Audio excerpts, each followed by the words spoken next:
إن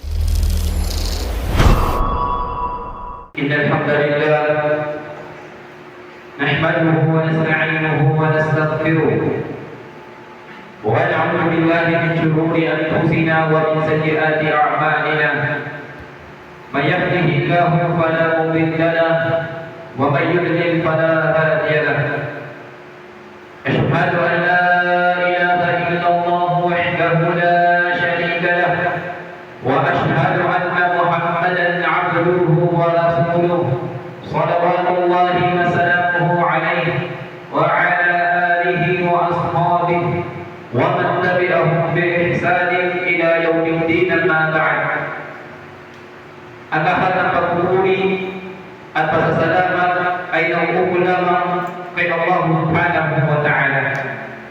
Pinupuri natin ang Allah at kay Allah subhanahu wa ta'ala tayo ay umaasa at humihingi ng tulong. Tayo ay magpapuptok kay Allah mula sa kasamaan ng ating mga sarili at sa kasamaang dulot ng ating mga pagsuway sa Kanya. Patotohanan na sinumang patnubayan ni Allah sa matuwid na landas ay walang sinuman ang maaaring makapagdigaw sa Kanya. At sinumang hayaan ni Allah na maligaw sapagkat ayaw nilang patnubay ay walang sinuman ang maaaring makapagtagay sa Kanya. Tayo ay sumasaksi na walang ibang Diyos na karapat dapat sambahin iban lamang ang Allah. Siya lamang at wala siyang katambal. At tayo ay sumasaksi na si Propeta Muhammad ay nalipin at huling suko ng Allah subhanahu wa ta'ala. Mga kapwa-alipin ni Allah, mga kapatid sa pananampalatayang Islam, pinapayuhan ko ng aking sarili at gayon din kayo na matakot kay Allah subhanahu wa ta'ala. Sinabi ni Allah subhanahu wa ta'ala sa mababating Quran, ba'da a'udhu billahi minash shaytanir rajim, ya ayyuhalladhina amanu taqullaha haqqa tuqatih wa la tamutunna illa wa antum muslimun. O kayo mga sumasampalataya, o kayo mga Muslim, matakot kayo kay Allah ng tunay at tamang pagkatakot. At huwag ninyong hayaan na kayo ay pawinan ng buhay, maliban na lamang na kayo ay mga tunay at matatapat na Muslim. At sinabi pa ni Allah, ya ayyuhan nasu taqu rabbakum alladhi khalaqakum min nafsin wahidah. Usang katakutan ninyo ang inyong Panginoon na si Allah na siyang lumikha sa inyo mula sa unang tao, ang ating ama na si Adam.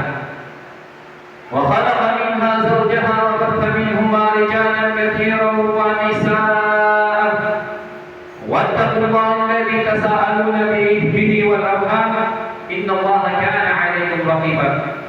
At mula sa tadyang ng ating ama na si Adam ay nilikha ang kanyang asawa, ang ating ina na si Eva alayhis salam. At mula sa kanilang dalawa ay lumabas sa maraming mga kalalakihan at maraming mga kababaihan. Matakot kayo kay Allah at huwag ninyong putulin ang mabuting pakikipag-ugnayan sa inyong mga kamag-anakan. Tunay na Allah subhanahu wa ta'ala ay lagi nang nakamasid at nakababalik sa lahat ng inyong mga ginagawa. At sinabi pa ni Allah, فَاتَّقُوا يَوْمًا تُرْجَعُونَ فِيهِ إِلَى اللَّهِ ثُمَّ تُوَفَّى كُلُّ نَفْسٍ مَا كَسَبَتْ وَهُمْ لَا يُظْلَمُونَ. Katakutan ninyo ang araw na kayong lahat ay magbabalik sa Allah. At ang bawat isa ay mananagot sa anumang kanyang mga ginawa, mabuti man o masama, ay merong kabayaran ito sa Allah subhanahu wa ta'ala. At sa araw na yun, walang sino man ang dadayain o madaraya. Walang sino man ang madadaya sa araw na yun, sapagkat ang hatol sa atin ay ang pinakamakatawag na kapaghatol. Walang iba kundi ang Allah subhanahu wa ta'ala. Mga kapwa-alipin ng Allah subhanahu wa ta'ala, matakot tayo kay Allah sa pamamagitan ng pagsunod sa kanyang mga utos. Matakot tayo kay Allah sa pamamagitan ng paggayo sa kanyang mga ipinagbawal. Matakot tayo kay Allah sa pamamagitan ng paggayo sa anumang bid'ah, anumang gawain pagsamba na walang masihan sa Quran at sa Sunnah ng ating mahal na Propeta Muhammad sallallahu alaihi wasallam. Mga kapatid, sa pananampalatayang Islam, mahigit isang buwan na lamang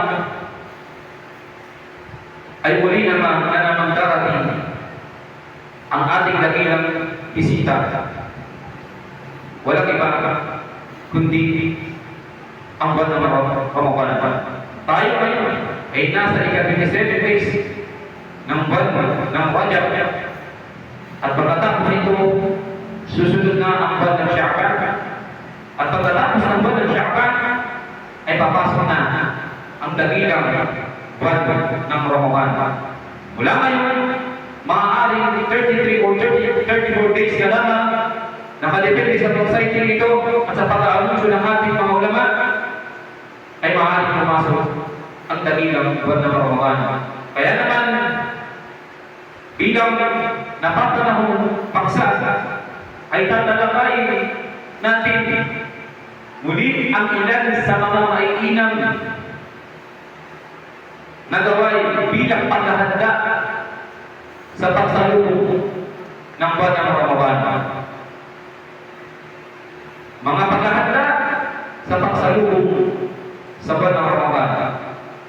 Ang ating mga ulama ay nagbigay ng paalala sa atin kung paano ba sasalubungin o paghahandaan ang pagsapit ng buwan ng Ramadan. At kabilang na ito mga alipin ng Allah subhanahu wa ta'ala, ang una ay ang tinatawag na at-tawbah o ang pagbabalik loob sa Allah subhanahu wa ta'ala. Sapagkat mga alipin ng Allah, marami sa mga Muslim marahil ang kanilang iniisip, ayaan ay malamang nila ang buwan ng Ramadan at doon sila muling magtatawbah sa Allah subhanahu wa ta'ala. Bulong ng syaitan na kung kaya naman pinapaalalahanan tayo ng ating mga ulama na bilang Muslim ay hindi dapat na iantala o antayin ang buwan ng Ramadan upang siya ay magbalik loob sa Allah subhanahu wa ta'ala. Pagkos, ang pagtatawbah ay palakihan sa atin bilang mga mananampalataya. Ang sabi ng Allah subhanahu wa ta'ala sa malupating Quran, وَتُوبُوا إِلَى اللَّهِ جَمِيعًا أَيُّهَا الْمُؤْمِنُونَ لَعَلَّكُمْ تُفْلِحُونَ. At magbalik loob kayo sa Allah kung kayong mga mananampalataya, nang sa ganon kayo ay magsipagtagumpay. Ang alipin ng Allah, ilan na ba sa mga tao ang nagnais na magbalik loob sa natatakdang o natatanging panahon, subalit hindi na sila umabot sa panahon na yun? Ilan na ba sa mga kakilala natin, mga kaibigan, ang nagsasabi na ako ay magbabagong buhay na, subalit sila ay dinagnan ng kamatayan na hindi ba nang nakapagbalik loob sa Allah subhanahu wa ta'ala dahil sa kanilang pag-aakala ng pagbabalik loob sa Allah. Ang propeta sallallahu alaihi wasallam, mga alipin ng Allah bilang ating kawalan, sa kabila ng pinatawag na niya Allah ang kanyang mga pagkakabalik, ang mga nagawang mga pagkakasala ay palakihan pa rin ang kanyang paghingi ng kapatawaran sa Allah subhanahu wa ta'ala. Sabi ng propeta sallallahu alaihi wasallam, inni la astaghfirullah fil yawm 100 marrah. Katotohanan, sabi ng Rasulullah sallallahu alaihi wasallam, na ako ay babalik loob kay Allah, humihingi ng kapatawaran kay Allah ng 100 beses sa loob ng isang araw. Urgin pa naman. Ang propeta sallallahu alaihi wasallam, paano na naman tayo makakipin ng Allah subhanahu wa ta'ala? Sinabi ng Imam An-Nawawi rahimahullah, فإذا ترى عنه أو غفل عد ذنبا واستغفر. Sabi niya, kapag tumating daw sa panahon na siya ay abala at nakalimutan niya gunitain ang Allah subhanahu wa ta'ala, ay pinutuloy niya itong pagkakasala sa Allah subhanahu wa ta'ala, agad siya humihingi ng kapatawaran dahil dito. Subhanallah. Paano pa kaya tayo makalipin ng Allah subhanahu wa ta'ala? Kung tayo ay hindi nagpapalik loob kay Allah, ipinutuloy ba natin itong pagkakasala sa Allah? At totoo, makalipin ng Allah, kapag tayo ay nagkasala, hindi tayo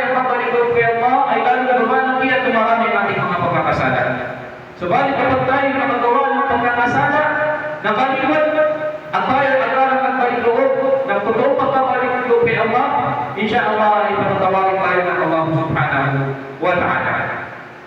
Pangalawa, ang alipin ng Allah ay ang pag-aaral sa mga alituntunin ng pag-aayuno sa buwan ng Ramadan bago pa man dumating o sumapit mismo ang mga araw o ang buwan ng Ramadan.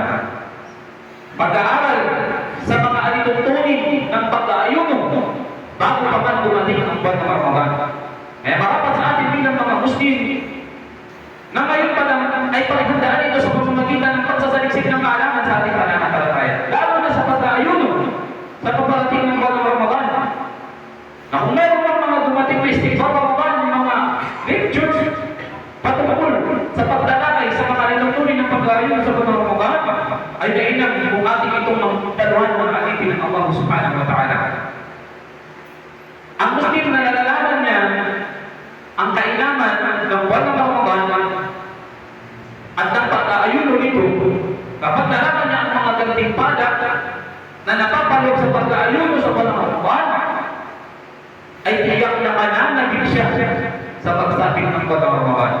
Subalit ang isang Muslim na walang kaalam-alam o hindi niya alam ang mga kahalagahan ng buwan ng Ramadan, ang pag-aayuno dito at ang pangalit ng pag-iwan dito, ay maaaring ngayon pa lamang ay nalulubog na siya sa pagsasapit na naman ng buwan ng Ramadan o yan ang liga.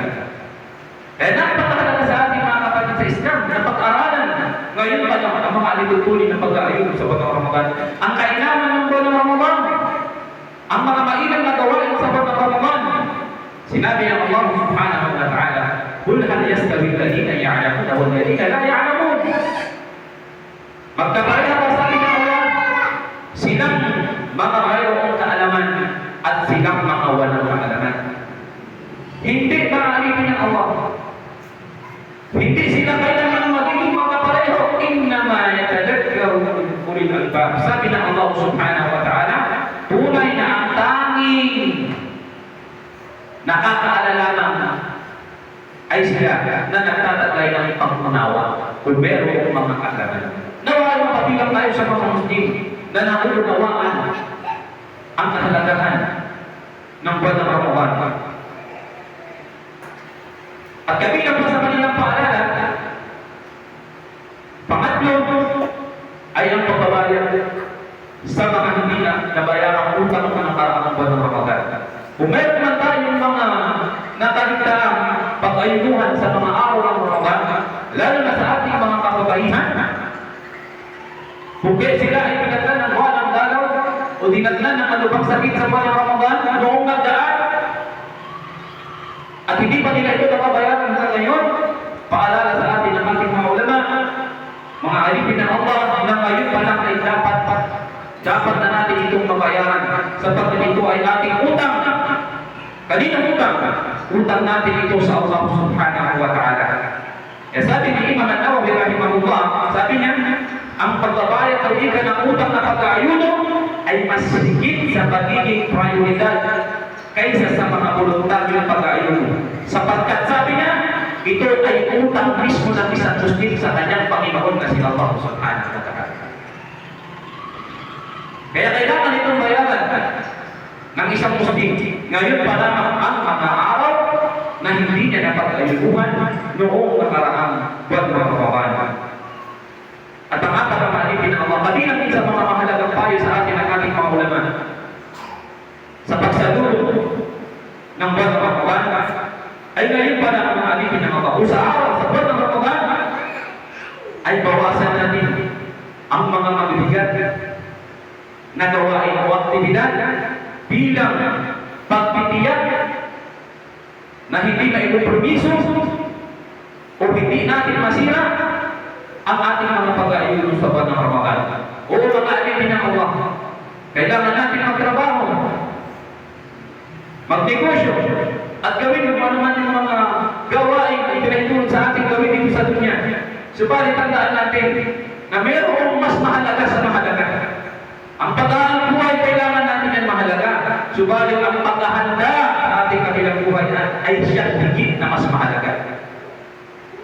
Isang buwan lamang ang buwan ng Ramadan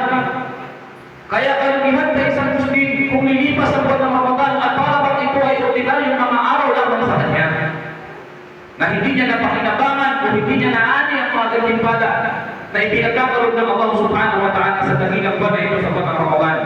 Mga alipin ng Allah, mayroong pangilang-ilang mga Muslim na hindi tumitigil sa kanilang mabibigat na trabaho kahit pa kapalit ito ay panganib sa kanilang buhay. Ang ganitong gawain mga alipin ng Allah, hindi tanda ng pagiging religyoso. Hindi tanda ng pagiging religyoso, kundi paglalagay ng sarili sa kapahamakan ng panganib. Ang sabi ng Allah subhanahu wa ta'ala, wala taqtulu anfusakum. Huwag ninyong patayin ang inyong mga sarili. Kung alam mo na mapanganib para sa iyo, o meron kang sakit na hindi pwede sa iyo ang mabigat ng trabaho kapag ikay nag-aayon, huwag mo na itong gawin ng alipin ng Allah. O bawasan mo ito upang sa dalawang ay hindi mo mailagay ang inyong sarili sa kapahamakan, sapagkat sinabi pa ng Allah subhanahu wa ta'ala sa ibang talata ng ating Quran, wala tulqu biaydikum ila tahluka, at huwag ninyong ilagay ang inyong mga sarili sa panganib o sa kapahamakan. Yan ang sabi sa atin ng Allah subhanahu wa ta'ala. Kaya pangalipin ng Allah, mga kapatid sa pananampalatayang Islam, huwag natin ilagay ang ating sarili. Huwag natin parusahan o palirapan ang ating sarili sa pamamagitan ng paggawa ng mga mabibigat na trabaho. Sa araw ng ating pag-aayon, upang sa dapat ng alipin ng Allah ay hindi maapektuhan ang ating pag-aayon at hindi rin mailagay sa panganib mismo ang ating mga sarili. Pang-lima mga alipin ng Allah subhanahu wa ta'ala ay ang pananalangin kay Allah subhanahu wa ta'ala. Ang pagpaparami ng panalangin sa Allah na ngayon pa lang na nanalangin na tayo kay Allah, Allahumma baligh na Ramadan. O Allah, paabutin niyo po kami sa bandang Ramadan. Sapagkat napakaraming mga Muslim ang nagnais na makapag-ayun sa Ramadan. Subalit, hindi na sila pinahintulot ng Allah subhanahu wa ta'ala. Hindi na pinahintulutan ng Allah na sila yung umabot sa mabiyayang buwan ng Ramadan. Ang mga salafus salih, anim na buwan pa lamang bago sumapit ang buwan ng Ramadan, sila ay nananalangin na sa Allah. Allahumma baligh na Ramadan. Tayo kaya mga alipin ng Allah. Kailan tayo nananalangin kay Allah? Kaya Allah, paabutin mo kami sa buwan ng Ramadan. Paabutin mo kami sa buwan ng Ramadan. Ang tanging mananalangin lamang na maabutan siya ng buwan ng Ramadan ay silang mga nakababatid ng nahalagahan at kalinaman ng pag-aayon sa buwan ng Ramadan. Ang mga gantimpalang napapaloob sa dakilang buwan ng Ramadan. At ang mga salafus salih, pagkaraan nilang gawin ito at inabutan sila ng buwan ng Ramadan, halim na buwan, pagkaraan ng buwan ng Ramadan, sila ay patuloy na nananalangin kay Allah subhanahu wa ta'ala na nawa ay tinanggap ng Allah ang kanilang mga pag-aayon sa buwan ng Ramadan. Ganito ang mga gawain ng mga naunang henerasyon ng mga matutuwid na Muslim bilang ating pangkuwaran sa ating pananampalataya. Barakallahu li wa lakum fil Qur'anil Karim. Wa nafa'ani wa iyyakum bima fihi min al-ayati wal dhikri al-hakim. Aqulu ma tasma'una wastaghfiruhu innahu huwal ghafurur rahim.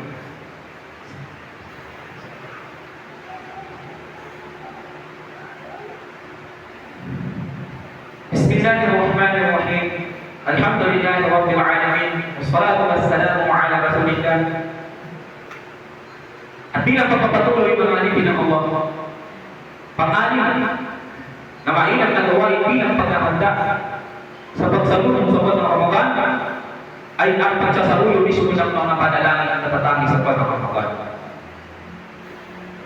Ang pagsasaluyo ng mga panalangin na natatangi sa ating pag-aayon. Kapag tayo ay mag-break na natin fasting, ilan na ba sa ating mga alipin ng Allah? Dumaan sa kanya ang maraming buwan ng Ramadan na hanggang ngayon ay hindi pa rin nagagawang isang ulo. Maging ang maikling panalangin naman kapag tayo ay mag-break na ng ating fasting. Ito ay kapunangan para sa ating mga alipin ng Allah. Na marapat natin pagpuhunan ng pansin. Na ngayon pa naman ay may sa ulo natin ito mga alipin ng Allah. Alam ba natin na ang mga salafus salih kanu yata'allamuna ad-du'a wa Ramadan kama yata'allamuna surata min al-Quran. Ang mga salafus salih daw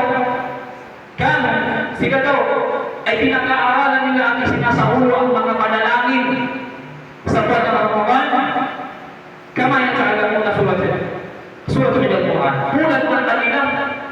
pagsasaulo ng mga talata ng mga sabaran ng Quran. Ganito sila, kareligiyo sa mga alipin ng iba. Isinasaulo nila ang mga panalangin. Ganito rin pinakaralan nila ang mga alituntunin ng pag-aayon sa buwan ng Ramadan, tulad ng kanilang pagkaalam o pagsasaulo ng mga talata ng Allah Subhanahu wa Ta'ala sa malalaking Quran. At sila ay ating mga wawan, mga alipin ng Allah Subhanahu wa Ta'ala. Ito yung pangalan, pagsasaulo ng mga panalangin na tatatangin sa ating pag-break ng fasting. At gayon din mga alipin ng Allah, ang pagpaparami mismo ng ating mga panalangin sa batang Ramadan. Lalo na sa sandali na tayo ay mag-break na ng ating fasting. Sapagkat sinabi ng Rasulullah sallallahu alaihi wasallam, inna liswa'in inda al-fitrihi ka da'watan na tuwad. Tulay na sabi ng Rasulullah sallallahu alaihi wasallam, katotohanan na mayroong panalangin ang muslim na nag-aayuno sa sandali na siya ay nag-break ng kanyang fasting, na ang panalangin ito ay hindi tinatanggihan ng Allah. Tutugulan ito sa kanya ng Allah Subhanahu wa Ta'ala.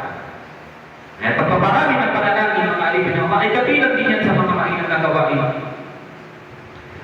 At pagpito, napaalala sa atin ng ating mga ulama ay kung maaari ay gumawa tayo ngayon pa lang ng ating schedule kung paano na natin bububuin ang bawat araw, oras na napapaloob sa buwan ng Ramadan. Bilang at kakaunting mga araw lamang mga alipin ng Allah. Kaya napakainam sa isang Muslim, gagawa na siya ngayon pa lang ng kanyang schedule sa darating na buwan ng Ramadan. Maglalagay siya ng kanyang goal. Ano yung kanyang gagawin sa buwan ng Ramadan? Upang hindi masayang sa kanya ang mga bawat araw at oras kapag siya ay sumapit sa mabiyayang buwan ng Ramadan. Maglalagay siya ng schedule ng alipin na Allah Subhanahu wa Ta'ala. Maglalagay siya ng kanyang goal. Ano yung kanyang mga gagawin? Ano yung mga bagay na iiwan niya? Ambisyo. Mga gawain haram. Siya ay nagsasala ng mga sunnah, magbabasa ng Quran, mag-aaral. So tayo mismo ang nakakaalam sa ating mga sarili. Kaya tayo mismo, mainam kung tayo ay gagawa kasama ng ating mga pamilya, ng ating schedule, kung ano ba ang dapat natin gawin sa buwan ng Ramadan, upang hindi masayang ang bawat araw at oras na sasabi kapag sumapit sa atin ang mabiyayang buwan ng Ramadan.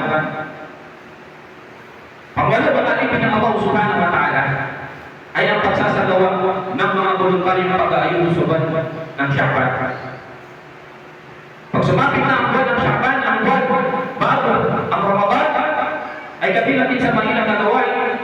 Sabi ni Aisha radhiyallahu anha, "Fama ra'aytu Rasulullah sallallahu alaihi wasallam istakmala siyama syahrin illa Ramadan, wa ma ra'aytuhu akthara siyaman minhu Sya'ban."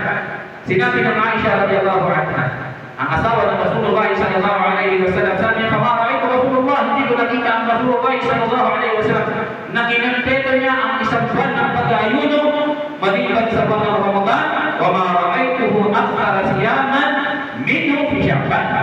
At pagdaraan nito, at hindi ko rin siya nakita na pinarami niya ang mga voluntaryong pag-aayuno maliban sa buwan ng Sya'ban.